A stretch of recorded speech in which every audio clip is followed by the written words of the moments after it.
Hello, everyone, and thank you for tuning in to ChasingCinema.com's official YouTube channel. I'm your host, Jacob Torano, and today I'm going to be talking about Dustin Hoffman and his comment that he gave to the UK newspaper, The Independent. Now, I usually don't talk about things like this. I usually really focus on movie news and TV news sometimes. But I've got a lot of tweets and a lot of kind of questions about how I felt about Dustin Hoffman's comments. Now, if you didn't hear about it, I'm going to read you guys all the quotes and things like that. But if you want to read the full article from The Independent, please feel free to head over to ChasingCinema.com, hit the news button. You'll be able to find this video, click the link below. It'll take you to the full report, the full article from The Independent. And please feel free to read the entire thing. But anyway, I'm going to be talking about the main parts here and basically my response and if I agree with him or disagree with him, because that's what a lot of people have been asking me. Now, the two-time Oscar-winning Dustin Hoffman recently criticized the current state of motion picture, saying it's at its lowest point and has been at its lowest point he's seen in the half a century he's been working. Like I said, this interview is with the UK newspaper The Independent, and I'm going to read you some of the quotes that he had to say, and then I'll respond.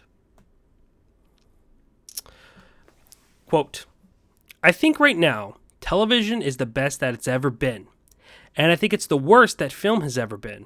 In the 50 years that I've been doing it, it's the worst." Let me scroll down. "It's hard to believe you can do good work for a little amount of money these days. We did The Graduate, and that film still sustains.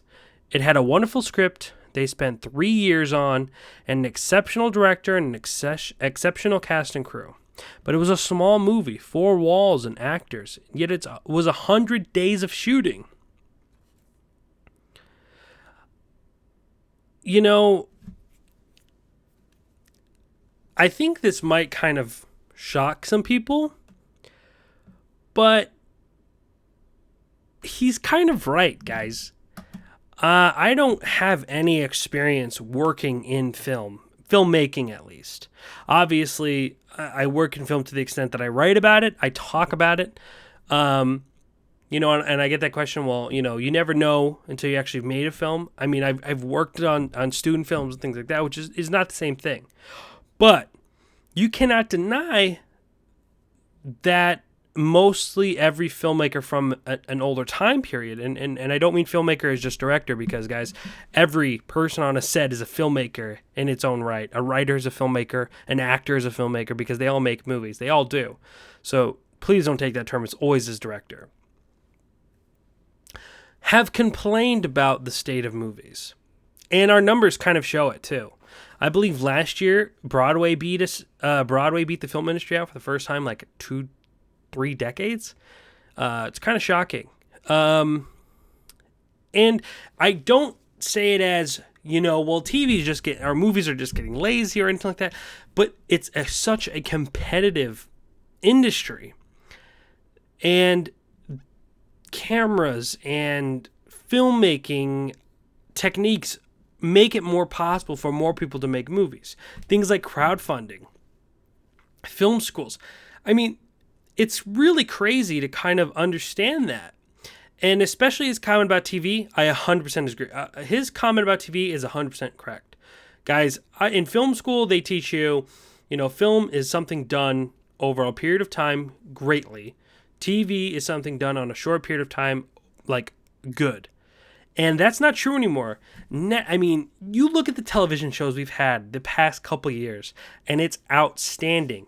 Breaking Bad, Better Call Saul, Game of Thrones, House of Cards, Orange is the New Black are just a list of some of them that have been raved about shows. The Big Bang Theory.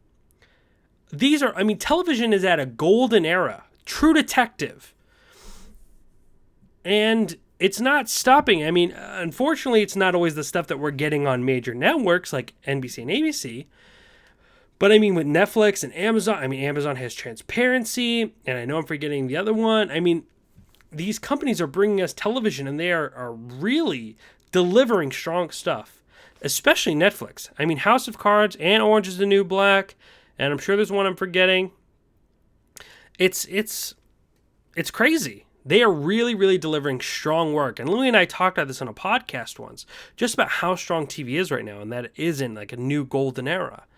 In film, on the other hand, it's so competitive. People are making things, they want to make things quicker, they want to make things cheaper, and they want to get things done faster. And that's understandable because it's so expensive to make movies.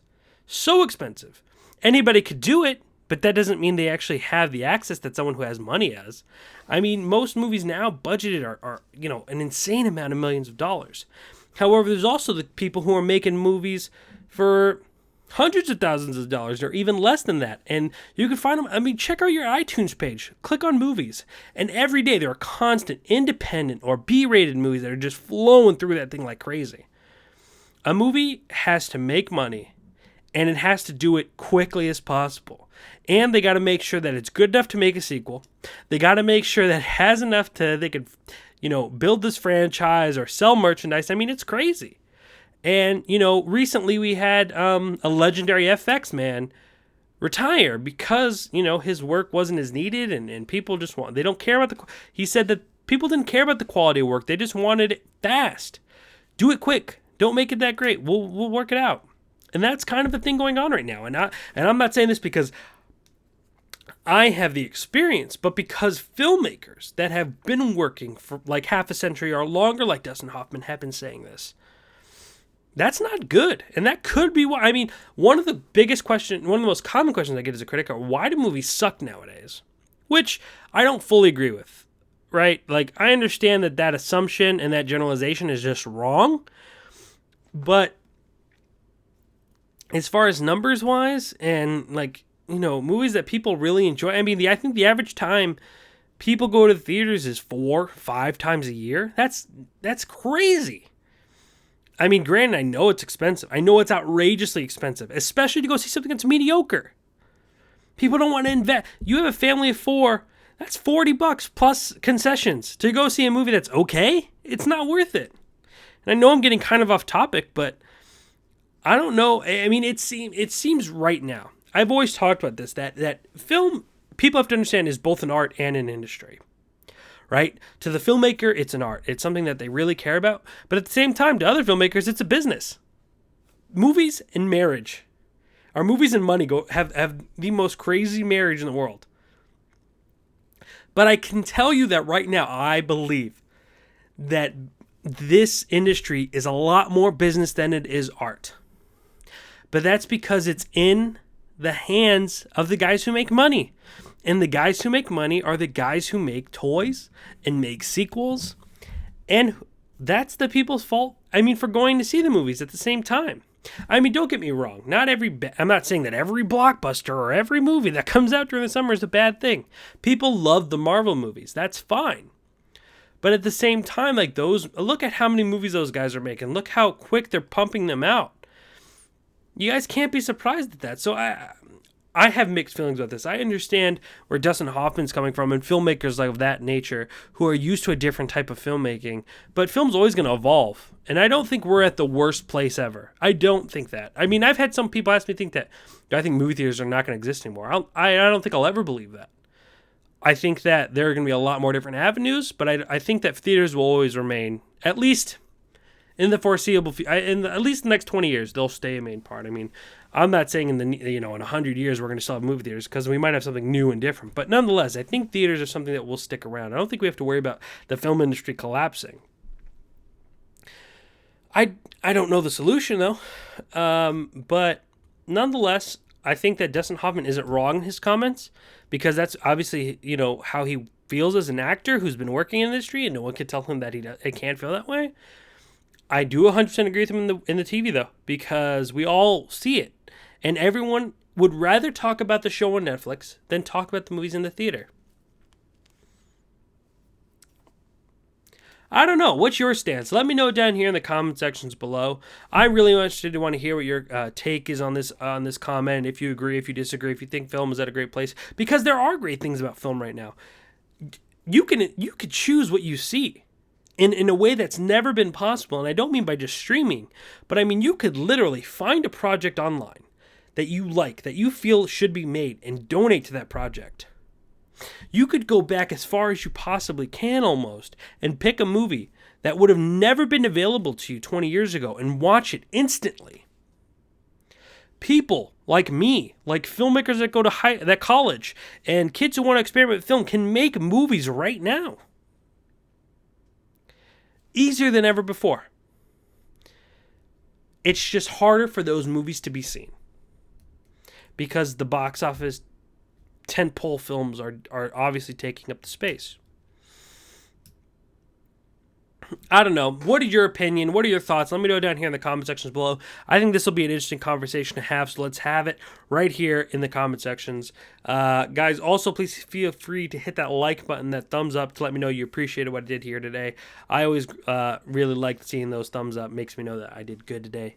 Makes my girlfriend know I did good today. It makes her proud of me, which is always nice. And of course, if you always want to get updated on what's going on in the world of motion picture, or you like hearing me talk about the world of motion picture, make sure to check out ChasingCinema.com. It's our movie reviews, our podcast, our YouTube channel, our movie reviews, and movie news. I don't know if I said that already. All available on there. And you can hit the subscribe button on this YouTube channel because every day I'm updating with what's going on in the world of motion picture. Guys, thank you so much for tuning in. My name is Jacob Toronto, and please continue chasing cinema.